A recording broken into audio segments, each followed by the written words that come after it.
Right Telangana వ్యాప్తంగా భారీ వర్షాలు పడుతున్నాయి. మరొక 2 రోజులు వర్షాలు పడే ఛాన్స్ ఉందని వాతావరణ శాఖ అధికారులు చెప్తున్నారు. అలాగే ప్రస్తుతం మెదక్ జిల్లా తూఫ్రాన్ దగ్గర మా ప్రతినిధి సతీష్ అందుబాటులో ఉన్నారు. అక్కడ పరిస్థితిని వివరించడానికి సతీష్.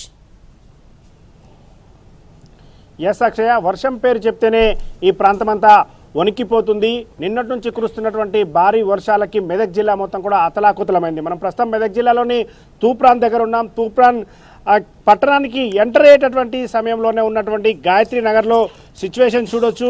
ఇదంతా మనం చూస్తున్నటువంటి ఈ ప్రాంతం అంతా ఒక చెరువు నదిని తలపిస్తుంది. ఇదంతా చెరువు కాదు, కాలనీ, గాయత్రి నగర్ కాలనీ. ఈ గాయత్రి నగర్ కాలనీ మొత్తం కూడా పూర్తిగా నీటితో నిండిపోయి ఉంది. ఇక్కడ చూడొచ్చు, నిన్న జరిగినటువంటి వర్ష బీభత్సం ఇక్కడ పెద్ద ఎత్తున ఇబ్బందికి గురి చేసినది చాలా క్లియర్గా కనిపిస్తుంది. మనం ఒకసారి ఇక్కడ చూడొచ్చు, ఇక్కడ గతంలో ఎప్పుడూ కూడా రానంత వరదలు వచ్చాయని చెప్పడానికి ఒకే ఎగ్జాంపుల్. గణేష్ నవరాత్రి ఉత్సవాల కోసం ప్రత్యేకంగా ఏర్పాట్లు చేసుకున్నారు. ఇక్కడ నుంచి మెయిన్ రోడ్ దగ్గర నుంచి లోపల వరకు దాదాపు 1/2 కిలోమీటర్ వరకు కూడా ప్రత్యేకంగా లైటింగ్ ఏర్పాటు చేసుకుని ఆ లైటింగ్ లోపల ఉన్నటువంటి మండపాలు కూడా ఏర్పాటు చేసుకున్నారు. కానీ నిన్న ఉదయం నుంచి కురిసినటువంటి అతి భారీ వర్షాలకు మండపాలకు కూడా వెళ్ళలేనటువంటి పరిస్థితి ఉంది. కాలనీలో ఉన్నటువంటి రోడ్లు మొత్తం కూడా ఈ విధంగా జలమయమై అయిపోయాయి. నీళ్లు పైనుంచి ఎంత ఫ్లోగా వస్తుందో చూడొచ్చు. నదులలో ఉన్నటువంటి పెద్ద పెద్ద కాలువల నుంచి వచ్చేటటువంటి ఫ్లో ఇక్కడ నుంచి కనిపిస్తుంది. చాలా ప్రాంతాల్లో ఇదే విధమైన సిచ్యువేషన్ తూప్రాన్లో కనిపిస్తుంది. ఇక్కడ ఉన్నటువంటి దగ్గర చూడొచ్చు, ఇండ్ల దగ్గర ఉన్నటువంటి వాళ్ళు వృద్ధులు, మహిళలు, చిన్నపిల్లలు మాత్రం బయటికి రావడం లేదు. అత్యవసర పరిస్థితిలో ఉన్నటువంటి వాళ్ళే పెద్దవాళ్ళు బయటికి వచ్చి వాళ్ళకి కావాల్సిన నిత్యావసర సరుకుల్ని తీసుకుని వెళ్ళేటటువంటి ప్రయత్నం చేస్తున్నారు. ఈ కాలనీ బ్యాక్ సైడ్ ఉన్నటువంటి పొలాలు కూడా ఏ విధంగా మొత్తం మునిగిపోయో కనిపిస్తుంది. వరి పొలం, ఇక్కడ ఉన్నటువంటి పొలం అంతా కూడా నీట మునిగిపోయింది. మొత్తం ఒక ఫ్లో పైనుంచి వస్తుంది. ఇక్కడ ఇంకా వర్షం కొంత తగ్గింది. ఈరోజు ఉదయం నుంచి కొంత వర్షం తగ్గిముఖం పట్టింది. అయినప్పటికీ కూడా నిన్న కురిసినటువంటి వర్షం ఎఫెక్ట్తో ఉన్న ఫ్లో మాత్రం పైనుంచి కంటిన్యూస్గా వస్తుంది. ఇండ్ల మధ్యలోకి నీళ్ళు వస్తున్నాయి. పైన ఉన్నటువంటి పొలాలు పూర్తిగా నిండిపోయి ఇండ్ల మధ్యలోకి వస్తున్నటువంటి వరద ఎంత హెవీ ఫ్లో వస్తుందో మనకు కనిపిస్తుంది. ఈ ఫ్లో మొత్తం కూడా తూప్రాన్ పట్టణానికి స్టార్టింగ్లో ఉన్నటువంటి గాయత్రి నగర్ దగ్గర నుంచి ఈ వైపు చూడొచ్చు. మనం ఎన్టీవీ స్క్రీన్ మీద ఎక్స్క్లూజివ్గా చూడొచ్చు ఎంత హెవీ ఫ్లో కనిపిస్తుందో. ఉన్నటువంటి ఏదైతే ఈ ఫ్లో పోవడానికి ప్రక్కన ఏర్పాటు చేసినటువంటి బ్లాక్ డ్రైనేజ్ ఏదైతే ఉందో దానికి సంబంధించి అది కూడా పూర్తిగా నిండిపోయి రోడ్డు అవతలకి వెళ్ళిపోయింది. రోడ్డు అవతల ఉన్నటువంటి సిచ్యువేషన్ ఒకసారి చూసే ప్రయత్నం చేద్దాం.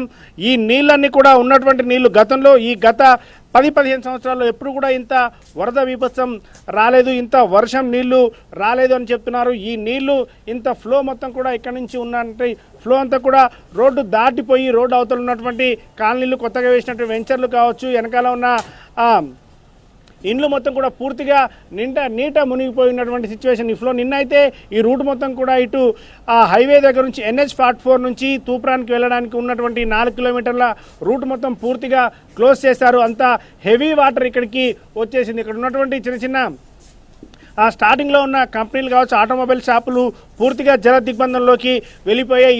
ఈరోజు ఉదయం నుంచి కొంత వర్షం రాకపోవడంతో నీళ్ళని కూడా వెళ్ళిపోయాయి. మళ్ళీ వర్షం పడితే ఎలా ఉంటుందో సిచ్యువేషన్ అయితే అర్థం కాని పరిస్థితి ఉంది. ఎందుకంటే ఈ వర్షం నీళ్ళకి మళ్ళీ ఉన్న నీళ్ళకి వర్షం నీళ్లు తోడైతే వరదలు వచ్చే అవకాశం ఉంటుంది. కాబట్టి గాయత్రి నగర్ వాసులందరూ కూడా తమ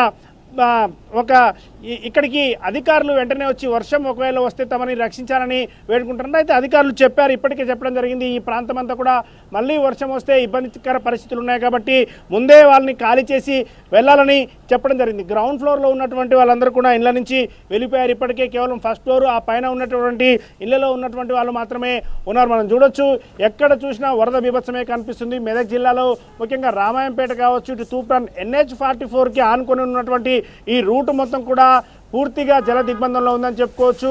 ఈ సాయంత్రానికి లేదా రేపు ఉదయం వరకు నీళ్లు తగ్గే అవకాశం ఉంది. వరదలు కాలనీల నుంచి మొదట ఇళ్ల నుంచి కాలనీల మధ్యలో ఉన్నటువంటి రోడ్ల మీదకి వస్తున్నాయి. ఇప్పుడు ఆ కాలనీలో నుంచి కొంత వర్షం తగ్గితే మాత్రం ఆ నీళ్ళని బయటికి వెళ్ళిపోయే అవకాశం కనిపిస్తుంది. అక్షయ. ఓకే సతీష్.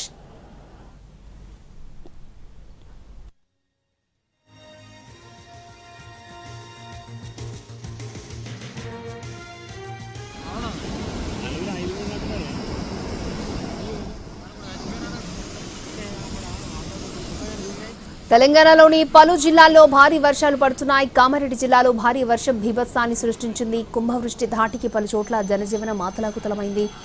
చాలా ప్రాంతాల్లో రోడ్లు ధ్వంసమయ్యాయి. వందలాది ఎకరాల్లో పంటలు నీట మునిగాయి. బీపీపేట నుంచి కామారెడ్డి వెళ్లే మార్గంలో వరద నీటి దాటికి వంతెన కొట్టుకుపోయింది. రాకపోకలు బంద్ అయ్యాయి. కుండపోత వానకు కామారెడ్డి, మెదక్ జిల్లాలు అతలాకుతలమయ్యాయి.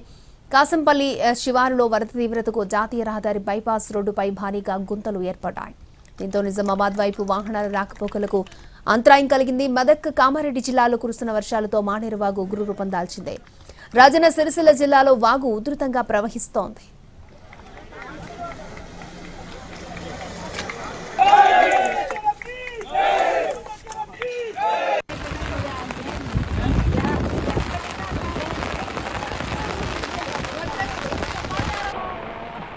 నిర్మల వద్ద ఎగువ మానేరు జలాశయం నిండు కుండను తలపిస్తోంది. దీంతో దిగువకు వరద నీటిని విడుదల చేశారు. మిడ్ మానేరులోకి భారీగా వరద నీరు వచ్చి చేరుతోంది. 17 గేట్ల నుంచి 33,000 క్యూసెక్కుల నీటిని దిగువకు విడుదల చేస్తున్నారు. రాత్రి నుంచి ఏకధాటి వర్షానికి కామారెడ్డి జిల్లాలోని లోతట్టు ప్రాంతాలు జలమయమయ్యాయి. పలు చోట్ల చెట్లు విరిగిపడ్డాయి. విద్యుత్ తీగలు తెగిపోయాయి. సిద్దిపేటలోని లోతట్టు ప్రాంతాలు పూర్తిగా జలమయమయ్యాయి. కోమటి చెరువు నాలా ఉప్పొంగింది. సిద్దిపేట జిల్లాలో కురిసిన భారీ వర్షానికి ప్రజ్ఞాపూర్ ఊర చెరువు నిండింది. దీంతో ఆ నీరు అంతా ప్రజ్ఞాపూర్ టౌన్లోకి వచ్చింది. యాదాద్రి జిల్లాలో చిన్నేరు వాగు ఉధృతంగా ప్రవహిస్తోంది. రావిపహట్ తండా, అణజీపురం గ్రామాల మధ్య రాకపోకలకు అంతరాయం కలుగుతోంది. వరద ఉధృతికి లో లెవెల్ బ్రిడ్జిపై నీరు ఏరులై పారుతోంది.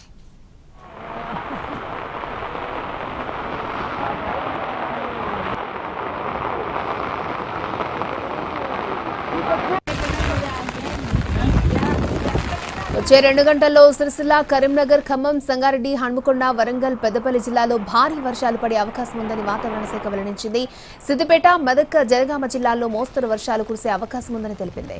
అల్పపీడనం ప్రభావంతో నేడు రేపు తెలంగాణలో భారీ వర్షాలు పడే ఛాన్స్ ఉంది. రేపటి నుంచి వర్షాలు తగ్గుముఖం పట్టే అవకాశం ఉందని వాతావరణ శాఖ అధికారులు తెలిపారు. పలు జిల్లాలకు వాతావరణ శాఖ ఎల్లో అలర్ట్ ని జారీ చేసింది. కరీంనగర్, జగిత్యాల, యాదాద్రి, భువనగిరి, ఆదిలాబాద్ జిల్లాలోని అన్ని పాఠశాలలకు సెలవులు ప్రకటించారు. భారీ వర్షాల కారణంగా అత్యవసరమైతే తప్ప ప్రజలు బయటకు వెళ్లొద్దని అధికారులు సూచించారు.